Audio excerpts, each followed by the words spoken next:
Hello dear students, today we are going to start new unit that is equilibrium।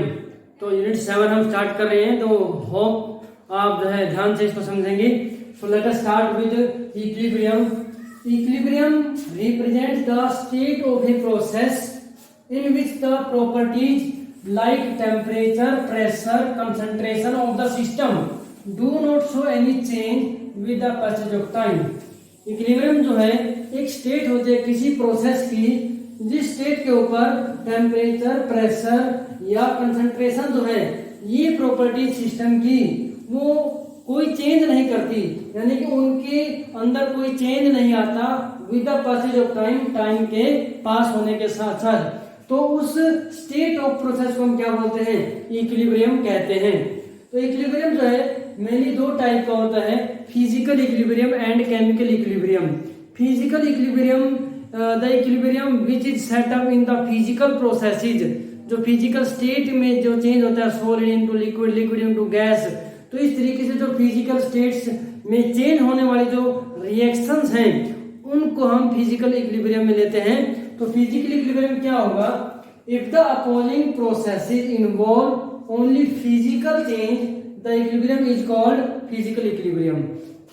जब दो opposing processes जो हो रहे हैं उनके बीच में फिजिकल चेंज होता हो और वो इक्विलिब्रियम क्या हो, उनके बीच में अगर इक्विलिब्रियम सेटअप होता है तो उसे हम क्या बोलेंगे? फिजिकल इक्विलिब्रियम बोलेंगे। अगर जो है केमिकल रिएक्शन कोई होती है और तब जो है रिएक्टेंट और प्रोडक्ट के बीच में इक्विलिब्रियम सेटअप होता है, एक स्टेट आती है जिसमें उनके अमाउंट या कंसंट्रेशन में कोई चेंज नहीं आता, तो वो क्या हो जाएगा? आपका केमिकल इक्विलिब्रियम हो जाएगा। सो जैसे हम कोई रिएक्शन कंसीडर करते हैं ए प्लस बी, प्रोडक्ट क्या बनता है? X plus Y. तो इस रिएक्शन में जो इक्विलिब्रियम सेटअप हुआ है ये केमिकल रिएक्शन हुई है, इसीलिए इसको हम क्या बोलेंगे? केमिकल इक्विलिब्रियम कहते हैं। तो फिजिकल इक्विलिब्रियम में देखो क्या है, फर्स्ट हमारे पास है सॉलिड इनटू लिक्विड। जब सॉलिड और लिक्विड स्टेट में इक्विलिब्रियम आ जाए तो वो फिजिकल इक्विलिब्रियम का फर्स्ट टाइप हो जाएगा सॉलिड इनटू लिक्विड। तो देखो in this type of equilibrium जो है ये this type of equilibrium exist only at one particular temperature. इस टाइप का जो इक्विलिब्रियम होगा सॉलिड से लिक्विड का, ये एक पार्टिकुलर टेम्परेचर के ऊपर होता है और वो टेम्परेचर अगर ये रिएक्शन जो है सॉलिड से लिक्विड में कन्वर्ट होगी तो मेल्ट होकर क्या होगा? सब्सटेंस तो मेल्टिंग पॉइंट के ऊपर होगी।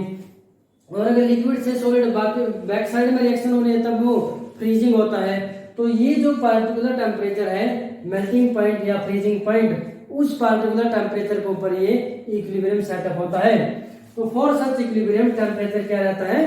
कांस्टेंट रहता है। सेकंड हम लेते हैं लिक्विड इनटू गैस। लिक्विड और गैस स्टेट में इक्विलिब्रियम आ जाता है तो ये जो इक्विलिब्रियम है इस इक्विलिब्रियम में pressure of vapours above the liquid को जब हीट करेंगे तो वेपर बनेंगे उसके। तो लिक्विड के ऊपर जो प्रेशर होगा वेपर्स का तो वो उसको क्या बोलेंगे? वेपर प्रेशर कहेंगे। तो वेपर प्रेशर क्या हो जाता है? कांस्टेंट हो जाता है, कांस्टेंट टेम्परेचर के ऊपर। ठीक है। Third is solid into liquid solution. किसी सॉलिड सब्सटेंस को लिक्विड में डिसॉल्व करेंगे तो सॉल्यूशन बनाएगा।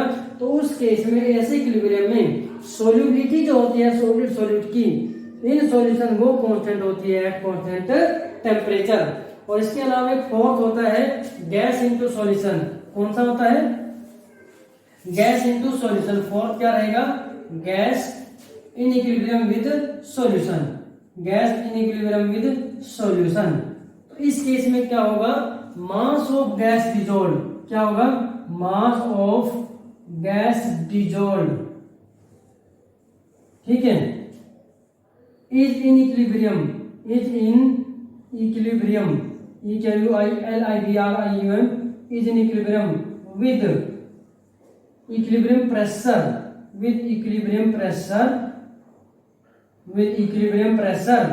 at constant temperature तो कांस्टेंट टेम्परेचर के ऊपर जो मास ऑफ गैस डिसॉल्व है लिक्विड के अंदर वो इक्विलिब्रियम में होती है। किसके साथ? इक्विलिब्रियम प्रेशर के साथ, तो कांस्टेंट टेम्परेचर के ऊपर। तो डियर स्टूडेंट्स ये हमने क्या पढ़ा है? ये हमने पढ़ा है कि किस तरीके से फिजिकल इक्विलिब्रियम जो है उसके अंदर हम वेरियस प्रोसेसेस को पढ़ते हैं। नेक्स्ट हम स्टडी करेंगे केमिकल इक्विलिब्रियम को। तो केमिकल इक्विलिब्रियम को पढ़ने से पहले एक बार जनरल कैरेक्टरिस्टिक्स पढ़ते हैं फिजिकल इक्विलिब्रियम की। तो फर्स्ट क्या है, at equilibrium some observable properties becomes constant. Equilibrium पर कुछ प्रॉपर्टी जैसे कि टेम्परेचर है, प्रेशर है या कंसंट्रेशन है, वो कांस्टेंट हो जाती हैं। सेकंड पॉइंट है equilibria involving gases only. Equilibria ये प्लूरल वर्ड है, इक्विलिब्रिया इन्वॉल्विंग गैसेज ओनली, यानी कि वो रिएक्शंस या वो इक्विलिब्रियम प्रोसेस जिनमें रिएक्टेंट और प्रोडक्ट दोनों गैसेज हों, तो वो तभी अटेन होता है जब उस रिएक्शन को या उस प्रोसेस को क्लोज वेसल में कराया जाता है।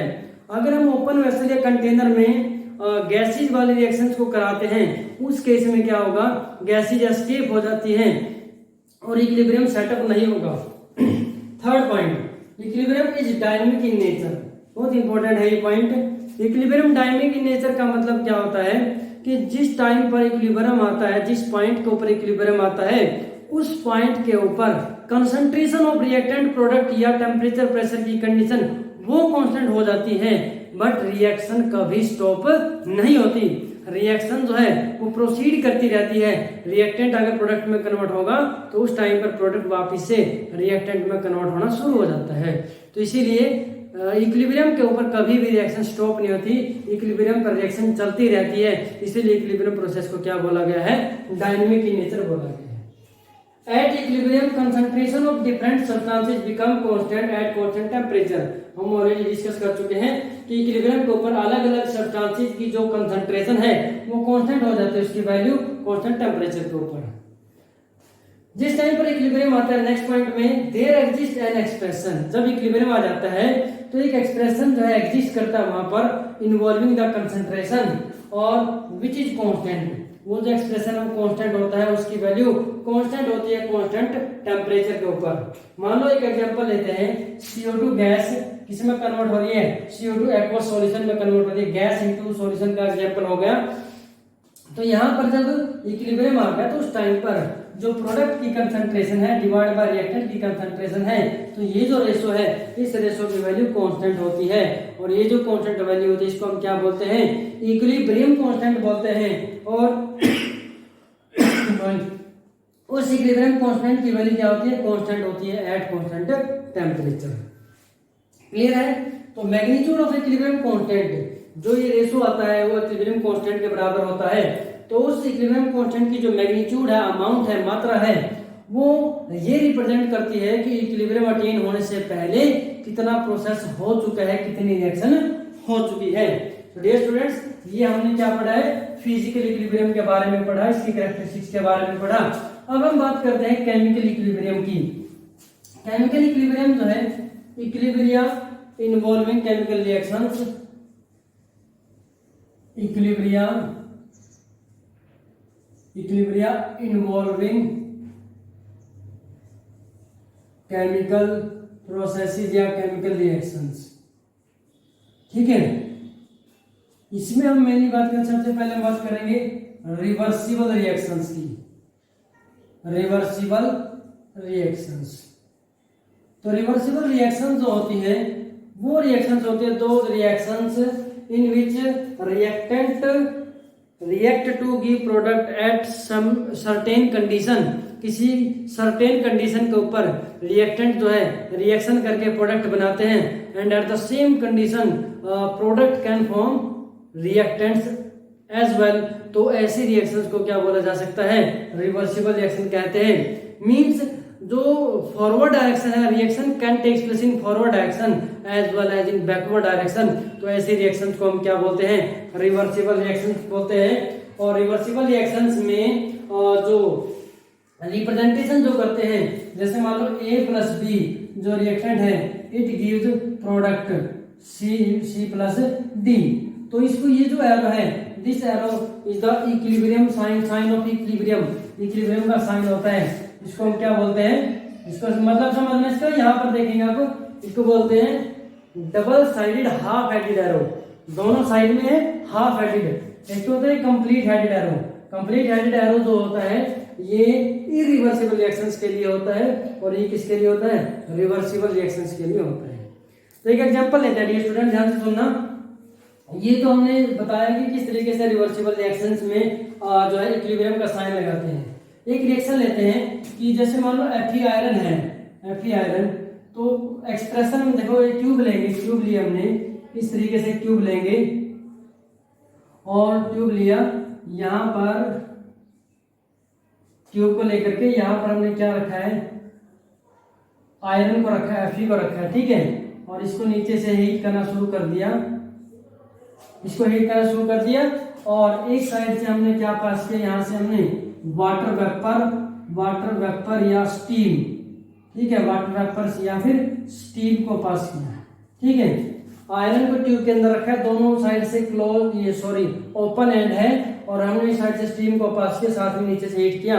व्हाट वी सी, आयरन जो Fe3O4 ऑक्साइड में कन्वर्ट हो जाएगा और इस साइड से कौन सी गैस निकलती है, H2 gas is produced, H2 gas produce होगी। तो रिएक्शन क्या होगी, Fe प्लस H2O स्टीम, और प्रोडक्ट क्या बनेगा, Fe3O4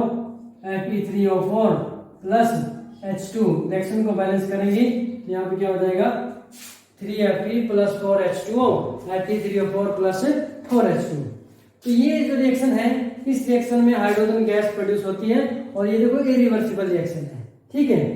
अगर दोबारा से हम क्या करें, इसी टाइप की ट्यूब के अंदर, इसी ट्यूब के अंदर हम दोबारा से अनदर रिएक्शन करते हैं और जिसमें हम क्या करते हैं, अब की बार हम लेते हैं Fe3O4 आयरन का ऑक्साइड लेते हैं और यहाँ पर इसको दोबारा से हीट करते हैं और अब की बार हम यहाँ से क्या पास करते हैं, H2 गैस पास करते हैं, रिवर्स कर दिया रिएक्शन को।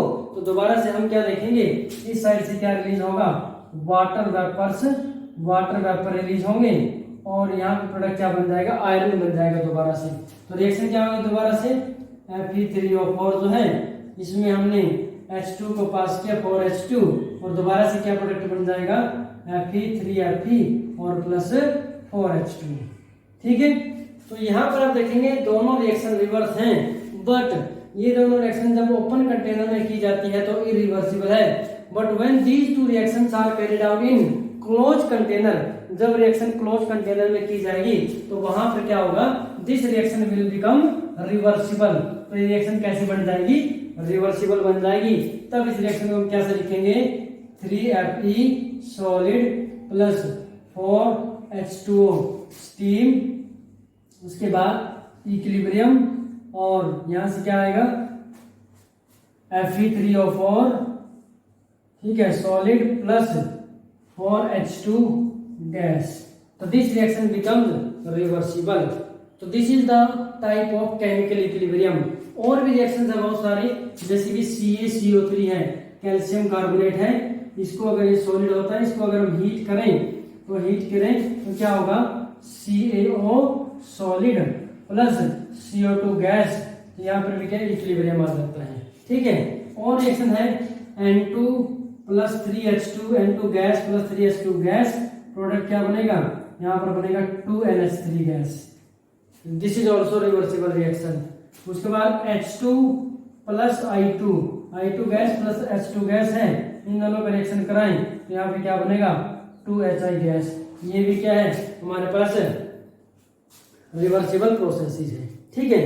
ऐसे रिएक्शंस जो जिसके अंदर रिएक्टेंट और प्रोडक्ट जो है दोनों एक दूसरे में कन्वर्ट हो जाए, reactant can be converted back into product, उसे हम क्या बोलते हैं, रिवर्सिबल रिएक्शंस बोलते हैं। और जो अनदर होती है वो होती है इरिवर्सिबल रिएक्शन। जो है सेकंड टाइप जो होती है वो क्या होती है, इरिवर्सिबल रिएक्शंस।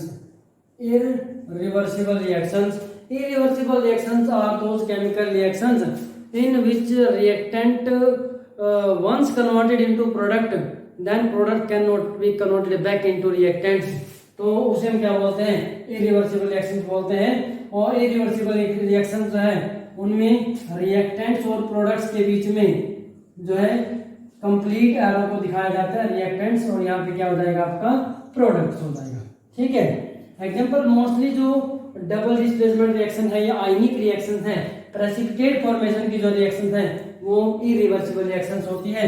जैसे कि हम बात करें AgNO3 aqueous plus NaCl aqueous, तो प्रोडक्ट क्या बनेगा, AgCl व्हाइट प्रेसिपिटेट बनते हैं और प्लस में क्या हो जाएगा NaNO3 sodium nitrate NaNO3 aqueous. ठीक है, एक और वेल नोन 10th क्लास में पढ़ चुके हैं BaCl2 aqueous plus Na2SO4 aqueous. Product क्या बनता है BaSO4 व्हाइट प्रेसिपिटेट बनते हैं और प्लस में 2 NaCl ये aqueous. These are irreversible reaction. ठीक है, तो जैसे हमने फिजिकल इक्विलिब्रिया को पढ़ा, केमिकल इक्विलिब्रिया भी पढ़ लिया है, तो ऐसे ही जो केमिकल इक्विलिब्रिया है उसकी जो कैरेक्टरिस्टिक्स हैं these are also similar to the physical equilibria. उसमें भी क्या होता है इक्विलिब्रियम आने पर कंसंट्रेशन जो होती है रिएक्टेंट प्रोडक्ट की कांस्टेंट हो जाती है, और अगर केमिकल रिएक्शंस में हमारे पास गैसेस हैं तो वो भी क्लोज कंटेनर में ही अटेन हो सकती है, और इक्विलिब्रियम जो है एक पार्टिकुलर कांस्टेंट टेम्परेचर पर ही अटेन होता है, और इक्विलिब्रियम जिस पॉइंट के ऊपर अटेन होता है वहां पर ratio of concentration of product divide by concentration of reactants वो एक कांस्टेंट वैल्यू होती है कांस्टेंट टेम्परेचर के ऊपर, जिसे हम क्या बोलते हैं इक्विलिब्रियम कांस्टेंट कहते हैं। So dear student, we have studied introduction to this chapter and starting we have done. So dear students, you have to practice, you have to learn up to this topic. So this is enough for today. Thank you and have a nice day.